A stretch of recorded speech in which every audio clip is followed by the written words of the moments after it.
بسم اللہ الرحمن الرحیم۔ السلام علیکم۔ کیا آپ جانتے ہیں کہ ملکہ سبا کون تھی؟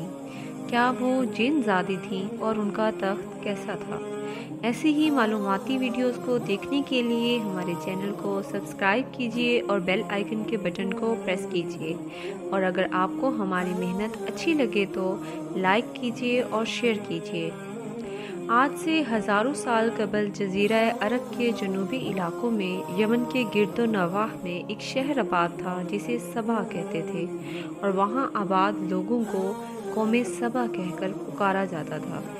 یہاں کے لوگ نہایت ہی نعمتوں اور راحتوں میں تھے۔ ہر طرف لہلہاتی فصلیں اور پھل سے لدے درخت موجود تھے، مگر یہ قوم شرک میں مبتلا تھی اور سورج کی پوجا کرتی تھی۔ جب وہاں کے بادشاہ شراجیل بن مالک کی موت ہوئی تو اس کی بیٹی بلقیس نے حکومت کی باغ دوڑ سنبھالی۔ بعض مورخین نے لکھا ہے کہ بلقیس کے والدین میں سے ایک جنات میں سے تھا، مگر اس نظریے کی کوئی بھی واضح دلیل نہیں ملتی۔ ملکہ بلقیس ایک خوبصورت اور قابل عورت تھیں جس نے یمن پر 9 سال نہایت ہی خوبصورتی کے ساتھ حکومت کی۔ دنیا کے بیشتر علاقوں میں جو بھی تجارت ہوتی وہ سبائیوں کے ہاتھ میں ہی تھی۔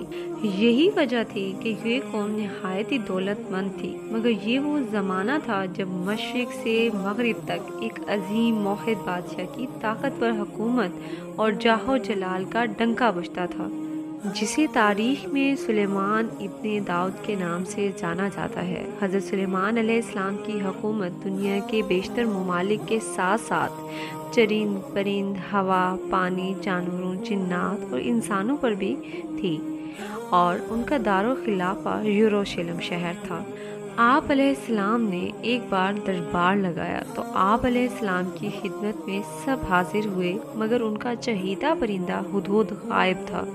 آپ علیہ السلام نے پوچھا کہ ہدہد کہاں ہے؟ جب وہ نظر نہ آیا تو آپ علیہ السلام نے فرمایا، اگر وہ اپنی غیر حاضری کی کوئی معقول وجہ بیان نہ کر سکے تو اسے ذبح کر دیا جائے۔ ابھی یہ گفتگو ہو ہی رہی تھی کہ ہدہد حاضر ہوا۔ اس نے اپنی غیر حاضری کی یہ وجہ بتائی کہ اے اللہ کے پیغمبر، میں اڑتے اڑتے ایک ایسے ملک پہنچ گیا جہاں لوگ شرک میں مبتلا دیکھے۔ وہ آگ اور سورج کی پوجا کرتے ہیں۔ ان کی ایک رانی ہے جسے وہ بلقیس کے نام سے پکارتے ہیں۔ وہ ایک بہت ہی بڑے تخت پر بیٹھ کر حکومت کرتی ہے۔ اس کے تخت میں قیمتی ہیرے جواہرات لال زمرد جڑے ہوئے ہیں، اور اس کے پاس تمام ہی شاہی سامان اور آرائش کا سامان موجود ہے۔ حضرت سلیمان علیہ السلام نے کہا، اگر تمہاری بات سچ ہے تو میرا خط اس ملکہ تک پہنچاؤ تاکہ وہ شرک سے باز آ جائے۔ خط پہنچانے کے بعد وہاں بیٹھ کر سنو کہ وہ کیا رد عمل اختیار کرتی ہے، اور پھر آ کر مجھے خبر دینا۔ حضرت سلیمان علیہ السلام نے خط روانہ کیا، جو کچھ یوں تھا: شروع اللہ کا نام سے جو بڑا مہربان اور نہایت ہی رحم کرنے والا ہے۔ یہ عزت والا خط سلیمان ابن داؤد کی جانب سے ملکہ سبا بلقیس کی طرف ہے، جو ہدایت کی پیروی کرے اس کے لیے سلامتی ہے۔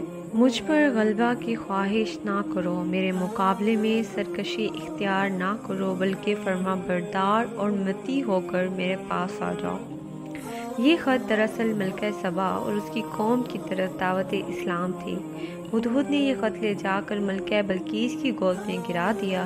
ملکہ کے دربار میں اس وقت 300 کے قریب سردار بیٹھے تھے۔ انہوں نے جب یہ خط پڑھا تو وہ طیش میں آ گئے اور کہا کہ یہ ہماری توہین ہے، ہمیں اس کا سخت سے سخت جواب دینا چاہیے۔ مگر ملکہ بہت سمجھدار تھی۔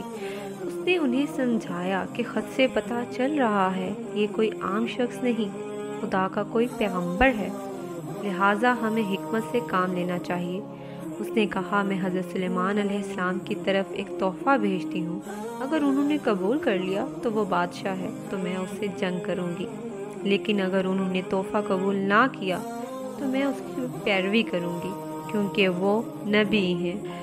ہدہد یہ ساری گفتگو سن رہا تھا۔ اس سے حضرت سلیمان علیہ السلام کے حضور ساری بات سنائی۔ حضرت سلیمان علیہ السلام نے جنات کو حکم دیا کہ شہر میں داخل ہونے والے راستے پر سونے چاندی کی اینٹوں کا فرش بچھا دیا جائے۔ راستے کے دونوں جانب سونے کے عجیب و خلقت جانور کھڑے کر دیے جائیں، وزراء اور عمالے سلطنت کی تمام کرسیوں کو سونے کا کر دیا جائے، دربار کو ہیرے جواہرات سے مزین کر دیا جائے۔ ادھر بلقیس نے حضرت سلیمان علیہ السلام کے لیے تحائف روانہ کیے، جن میں سونے کی اینٹیں، جواہرات، غلام، کنیزیں اور ملکہ کا ایک خط بھی تھا۔ جب قاصد یہ تمام تحائف لے کر حضرت سلیمان علیہ السلام کے دربار میں حاضر ہوا، اس نے یہ سب دیکھا تو شرمندہ ہوا۔ حضرت سلیمان علیہ السلام نے ملکہ کے قاصد سے کہا، کیا تم لوگ مال سے میری مدد کرنا چاہتے ہو؟ مگر دیکھ لو، جو کچھ اللہ نے مجھے دے رکھا ہے وہ اس سے بھی زیادہ ہے جو تمہیں دیا ہے، لہٰذا تمہارا تحفہ تمہیں مبارک۔ اب تم اپنے تحائف کے ساتھ واپس جاؤ اور اپنی ملکہ سے کہو کہ ہمارا انتظار کرے، ہم ایک زبردست لشکر لے کر آئیں گے۔ جب یہ خبر ملکہ کو پہنچی تو وہ سمجھ گئی کہ وہ واقعی اللہ کے نبی ہیں، لہٰذا اس نے جنگ کی بجائے حضرت سلیمان علیہ السلام کے دربار میں حاضر ہو کر اپنی اطاعت کا یقین دلانے کا فیصلہ کیا۔ جب حضرت سلیمان علیہ السلام تک یہ پیغام پہنچا تو آپ نے اپنے درباریوں سے کہا، تم میں سے کون ہے جو ان کے متی ہونے سے پہلے ہی ملکہ کا تخت میرے پاس اٹھا لائے؟ ایک دیو ہیکل جن نے کہا کہ اس سے پہلے آپ علیہ السلام کا دربار برخاست ہو، میں ملکہ کے تخت کو آپ کے پاس لا سکتا ہوں۔ میں اس کام کی پوری قوت رکھتا ہوں اور امانت دار بھی ہوں۔ پھر ایک اور شخص جس کے پاس کتاب کا علم بھی تھا، اس نے کہا، میں یہ تخت آپ کی پلک جھپکنے سے پہلے ہی لا دوں گا۔ پھر حضرت سلیمان علیہ السلام نے اس تخت کو اپنے پاس رکھا ہوا دیکھا تو پکار اٹھے، یہ میرے پروردگار کا فضل ہے تاکہ وہ مجھے آزمائے تاکہ میں شکر کرتا ہوں یا ناشکری، اور جو شکر کرتا ہے اس کا شکر اس کے اپنے ہی لیے مفید ہے، اور اگر کوئی ناشکری کرتا ہے تو میرا پروردگار بہت ہی بے نیاز ہے اور اپنی ذات میں بزرگ و برتر ہے۔ مفسرین کے مطابق وہ شخص حضرت سلیمان علیہ السلام کا دوست تھا جس کا نام آصف ابن بتایا جاتا ہے۔ بعض نے لکھا ہے کہ وہ آپ کا خالہ زاد بھائی تھا۔ کہا جاتا ہے کہ اس تخت کی لمبائی 80 ہاتھ اور عرض 40 ہاتھ اور اونچائی 30 ہاتھ تھی۔ اس میں موتی، سرخ یاقوت، سبز زمرد جڑے ہوئے تھے۔ حضرت سلیمان علیہ السلام نے اس تخت میں رد و بدل کری، اس کو پہلے سے بھی بہتر بنا دیا۔ جبکہ ملکہ بلقیس حضرت سلیمان علیہ السلام کے دربار میں حاضر ہوئی تو آپ علیہ السلام نے پوچھا، کیا تمہارا تخت بھی اسی طرح کا ہے؟ اس نے کہا، گویا یہ تو ہو بہو وہی ہے، ہمیں تو پہلے ہی معلوم ہو گیا تھا اور ہم فرما بردار ہو چکے ہیں۔ ملکہ بلقیس کے آنے سے پہلے حضرت سلیمان علیہ السلام نے ایسی عمارت بنانے کا حکم دیا جس کا فرش شیشے کا ہو، نیچے پانی جاری ہو، پانی میں مچھلیاں اور دوسری آبی جانور ہوں۔ حضرت سلیمان علیہ السلام اسی عمارت میں اپنے شاہی تخت پر جلوہ افروز تھے اور شیشے کے نیچے سے پانی اپنی پوری آب و تاب سے بہہ رہا تھا، جبکہ اس کے اوپر شیشہ نظر نہیں آتا تھا۔ جب ملکہ بلقیس کو اس محل میں لایا گیا، جب اس نے فرش کو دیکھا تو سمجھی یہ پانی کا ایک حوض ہے، لہٰذا اس نے اپنی پنڈلیوں سے کپڑا اٹھا لیا۔ حضرت سلیمان علیہ السلام نے کہا، یہ تو شیشے کا چکنا فرش ہے۔ تب وہ شرمندہ ہوئی اور بول اٹھی، اے میرے پروردگار، میں سورج کی پوجا کر کے اپنے آپ پر ظلم کرتی رہی ہوں، اور اب میں نے سلیمان کے ساتھ اللہ رب العالمین کی اطاعت قبول کر لی، لہٰذا بلقیس پر یہ ظاہر ہو گیا جس طرح وہ شیشے کے فرش کو پانی کا لشکارہ مارنے والا گہرا حوض سمجھ بیٹھی، اسی طرح اس نے اور اس کی قوم نے سورج کی چمک اور دمک دیکھ کر اس کو اپنا معبود اور خدا سمجھ لیا۔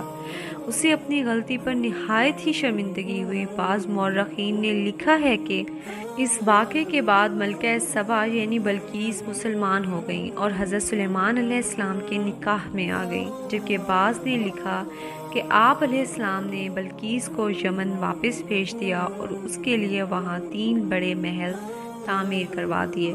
واللہ علم۔